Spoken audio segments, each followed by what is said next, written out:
ایک بادشاہ نے اعلان کیا کہ جو شخص جھوٹ بولتے ہوئے پکڑا گیا اس کو 5 دینار جرمانہ ہوگا۔ لوگ ایک دوسرے کے سامنے بھی ڈرنے لگے کہ اگر جھوٹ بولتے ہوئے پکڑے گئے تو جرمانہ نہ ہو جائے۔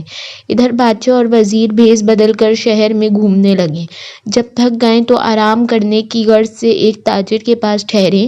اس نے دونوں کو چائے پلائی۔ بادشاہ نے تاجر سے پوچھا، تمہاری عمر کتنی ہے؟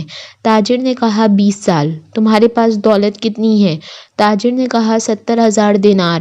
بادشاہ نے پوچھا، تمہارے بچے کتنے ہیں؟ تاجر نے جواب دیا، 1۔ واپس آ کر انہوں نے سرکاری دفتر میں تاجر کے کوائف اور جائیداد کی پڑتال کی تو اس کے بیان سے مختلف تھی۔ بادشاہ نے تاجر کو دربار میں طلب کیا اور وہی 3 سوالات دہرائے۔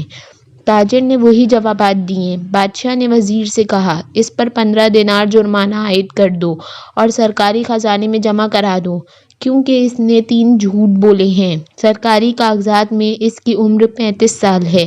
اس کے پاس 70,000 دینار سے زیادہ رقم ہے اور اس کے 5 لڑکے ہیں۔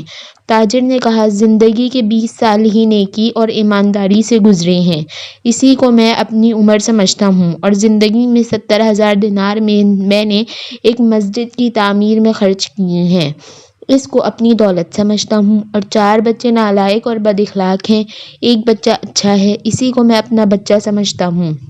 یہ سن کر بادشاہ نے جرمانے کا حکم واپس لے لیا اور تاجر سے کہا، ہم تمہارے جواب سے خوش ہوئے ہیں۔ وقت وہی شمار کرنے کے لائق ہے جو نیک کاموں میں گزر جائے، دولت وہی قابل اعتبار ہے جو راہ خدا میں خرچ ہو، اور اولاد وہی ہے جس کی عادتیں نیک ہوں۔